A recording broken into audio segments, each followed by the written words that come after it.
За сайн байцгаана уу та бүхэндээ энэ өдрийн мэндийг хүргэе.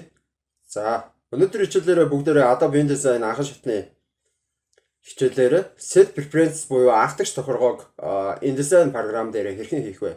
За тэгэхээр анхдагч тохиргоо гэхээр та бүхэнд юу гэж ойлгож байна вэ гэхээр ерөнхийдөө бол тухайн хуудсыг үүсгэх буюу InDesign програмыг ачаалахад тухайн InDesign програм дээр шинээр үүсгэх баримтуудад нэгдсэн журмаар тохируулж өгөх энэ эдгээр тохиргоог бол set preference буюу анхдагч тохиргоо гэж нэрлэдэг байна гэсэн.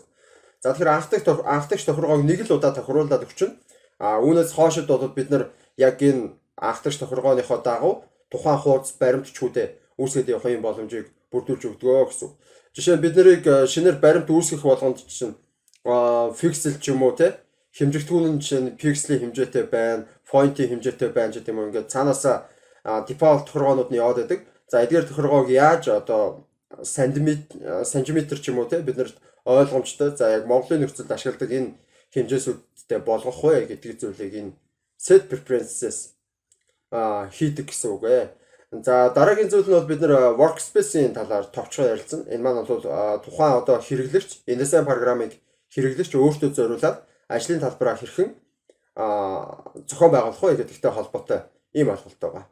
За тэгээ өнөөдөр хичээлдээ бүгдээрээ орцсон.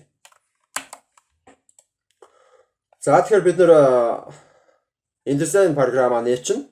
За InDesign програм дээрээс edit-сний preference гэдэг рүү ороод general гэдгийг сонгочноо. За хэрвээ keyboard-н дээрээс гарны хослолоор ашиглая ах юм бол Ctrl K товчлууруудыг цуг дарахад preference шууд гараад ирнэ. Энэ маань бол Windows үйлдвэрлэлийн систем дээр тийм ээ. За Mac үйлдвэрлэлийн систем дээр бас арай өөр байгаа. За тэгэхээр бид нэр preference хэсэг рүү ороод ирлээ. За энэ дээр бол бид нэр бүх одоо энэ програмын хэмжээнд яригдах бүх үндсэн тохиргоонуудыг тохируулж өгөх боломжтой байдаг гэсэн. За жишээ нь general хэсэг дээр бол page numbering-ийн ойлголт явж байна. За section numbering, absolute numbering гэдэг. За ерөнхийдөө бол page numbering гэдэг хуудасны дугаарлалтай. Хуудасны дугаарлалтыг бол бид нар жишээ нь section numbering-аар хийнэ гэдэг. Энэ дээр бол default-оор тохируулаад өгсөн байх жишээ.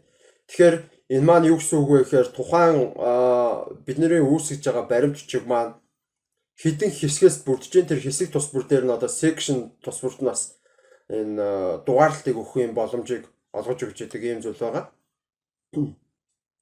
За дараагийнх нь бол interface байна.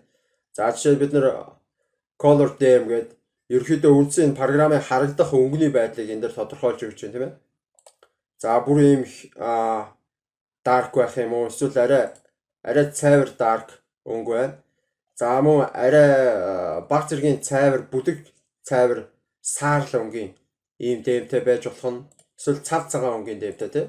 За би ерөөхдөө бол энэ хоёр дахь энэ арай баг зэргийн medium dark-т нь бол дуртай. За ингээд явж байна. За энэ дээр жишээ нь double column те floating tools panel гэдэг. За панелууд нь ерөөхдөө single column-аар харагдах юм уу, double column-аар харагдах юм уу те эсвэл row-оор хэвтэж чиглэлтэй ингэж байрлах юм уу ч гэдэг юм уу. Ийм байдалтай зүйлүүд харагдаж байна. За UI scaling гэж байна. За type гэж байна. За advanced type гэдэг. За эдгээр зүйлсүүдийг та бүхэн ерөөхдөө нь бол өөрсдөө ингээд бас уншаад судлаад үзээрэй. За бидний өнөөдрийн сонирхож байгаа зүйл бол энэ units and increments гэдэг. Энэ дээр бол бид нар бол ерөөхдөө ruler units буюу за хэмжээсүүдийг тохируулж өгөх гэдэг. За тэгэхээр horizontal буюу одоо босоо чиглэлдээ бид нар сантиметраар хэмжинэ. За vertical чиглэлдээ мөн сантиметраар хэмжинэ. За тэгээд бусад энэ юнитуудыг бүгдийг нь ерөөхдөө бид нар энэ миллиметр гэдэг хэмжээсээр сонгоно гэдэг. Энийг ингээд сонгоод өгчнө. За энийг ингээд сонгочихъя. За grids. За grids-ийг бол ерөөхдөө бол жоохон тод blue гэдэг. За өнгийн ийм тод цэнхэр болгочихъя. За тэгээд цаашаагаа явъя. За guides те margins маань бол magneta гэдэг өнгөөр байна. За margins magneta байж. За энэ нь бол default таараа байж гээ. За dictionary байна. За энэ дээр бол монгол хэл байхгүй учраас энэ dictionary-г нэг ашиглах боломжгүй байгаа. Тэгэхээр энэ үгийн сан үүсчих юм бол бид нар бол алдаа газсаад авах юм боломжууд байдаг те. За autocorrect гэдэг. ерөөхдөө бол зөв бурууг шалгаад явна гэсэн үг тийм. Үгүй. За track change.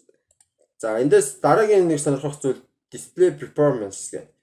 За эндээс бол бид нар default view харагдах байдлыг бол hash quality-гээр харуулъя. За adjust setting гэсэн мөн hash quality-гээ сонгочихно. За ингээ ерөнхийдөө бол бидний өнөөдрийн хийх энэ хоёр тохиргоо бол энэ хоёр байгаа. За unit increments, display performance. За энэ маань бол ерөнхийдөө бол бидний объекттай ажиллах ингээ харагдах байдлыг бол өндөр чанартайгаар бол танд харуулж үзүүлдэг ийм тохиргоо байна гэсэн. За нөгөөх нь бол бидний бүх одоо хэрэгжилж байгаа хэмжээсүүд маань бол сантиметр руу шилжчихсэн гэсэн. За тэгээ окей дараад тохиргоо хадгалчихна. За одоо create new гэдэг бүгдээрээ шинэ баримт үүсгэдэг. За тэгээ ороод ирэхэд бүх зүйл маань хараа сантиметр болсон байгаа тийм ээ. За сантиметр болсон байна. Margins маань сантиметр болсон байна. Bleed and slug. За эдгээр маань бүгдээрээ сантиметрээр хэмжигдэж байна. За энэ default тохиргоогоор нь би за my preset post гэдэг дөрвөн чиглэл дээр үүсгэсэн энэгээрээ энэ preset дээрээ шууд нээч. За энийг нөгөө нэг тод хөх болгоцсон ингээд тод хөх хөнгөтэй болцоогоо зэн. За ойртоод харъя. Тэ. За энийг бүгдээрээ сая тод хөх хөнгөөр сонгож өгсөн шүү дээ тийм ээ. Blue гэдэг. За энэ маань ийм хөнгөтэй болцсон. За ингээд өөрийнхөө харахад тохируулаад за эдгээр сонголтуудаа хийгээд өччих хэрэгтэй. За тэгээд энэ дээр харагдаж байгаа бүх хэмжээсүүд маань өөрөө ингээд сантиметр руу шилжсэн ийм байдалтай харагдаж байна гэсэн. За тэгэхээр энийг бол set preference буюу үндсэн тохиргоо гэж нэрлэдэг байгаа. Тэгэхээр одоо дараагийн удаа таныг хуудас үүсгэх болгоно. За эдгээр эндээс ингээд жишээ нь ruler үүсгэхэд те grid үүсгэхэд ерөөхдөө бол ингээд бүгд сантиметраар хэмжигдээд явж байна. За тэр арын тоог харж байгаа бах те та бүхэн бүгд сантиметраар хэмжигдээд явж байна гэсэн. За энэ зүйлийг бол сая хэдүүлээ тохируулж өглөө. За дараагийн зүйл болохоор бид нар advanced за энэ дээр байна те. Энэ дээр бол одоо advanced гэж та бүхэн дээр essential classic гэж байна уу эсвэл essential гэж байна уу. За энэс хамаарат бидний энэ дэлгэцийн энэ харагдах байдал буюу workspace маань за эдгээр сонголтуудаас сонгоснороо өөр харагддаг байгаа. Жишээ нь та бүхэн одоо юм хийгээ явж идэл за минийхаас өөр харагдаад байх юм бол энэ ажлын workspace-ыг хараад за энэ essential classic гэдэг дээр нь тавьсан байна. Тэгэх юм бол за ийм харагдаж байгаа байна. За essential гэх юм бол за ийм харагдаж байгаа байна тийм ээ. За interactive and for PDF гэдэг. За энэгээр сонгосон бол ийм харагдаж байгаа байна. Гэх мэтлээ ингээд энэ маань ялгаатай гэсэн. За энийг яаж үүсгээд байна гэхээр өөрөө ч гэсэн шинээр ийм workspace буюу ажлын талбарын зохион байгуулалтаа үүсгэх хэрэгтэй. Өөрөөр хэлбэл үндсэндээ зохион байгуулалт гэж ойлгож байна. За энэ хэсэг дээр бид нар жишээ нь багжнуудаа эндээ байрлуулнаа. За энэ хэсэг дээр бол одоо бидний энэ пэйжтэй ажиллах хэсэг байна. За page transitions байна. Эсвэл link холболтуудтай ажиллах. За layer давхаргуудтай ажиллах тийм ээ. За өнгөний энэ төрөл бүрийн зүйлсүүдтэй ажиллах гэх мэт эдгээрийг ингэж байрлуулнаа. Эсвэл ингэж байрлуулнаа ч гэдэм үү. Энийгээ бол бид нар энэ Windows цэснээс удирддаг байгаа. Windows цэснээс. За Windows цэсэн дээр жишээ нь article. За article-ийг ингээ оруулж ирээд энд байрлуулнаа гэх юм бол бид нар article-а дууж оруулж ирээд энд ингээд оруулаад чирээд оруулаад байрлуулчих боломжтой. Чирээд аваачингууд эсвэл бол ингээд салгаад гаргаад ирэх боломжтой байдаг. За энэ ерөөхдөө жоохон эвдэрчлээ. Би ингээд энийг яг өмнө нь байсан шиг нь болгомоор байна гэх юм бол бид нар энэ preset essential classic гэдгийг ингээд сонгоч. Тэгэх юм бол буцаад яг анхныхаа default тохиргоогоор essentials classic маань хэвэндээ орчин. Эсвэл өөрөө жоохон өөрчлөлтсөн болвол за жишээ нь info-г оруулж ирээд ингээд оруулах юм бол бид нар new workspace гэж үүсгээд my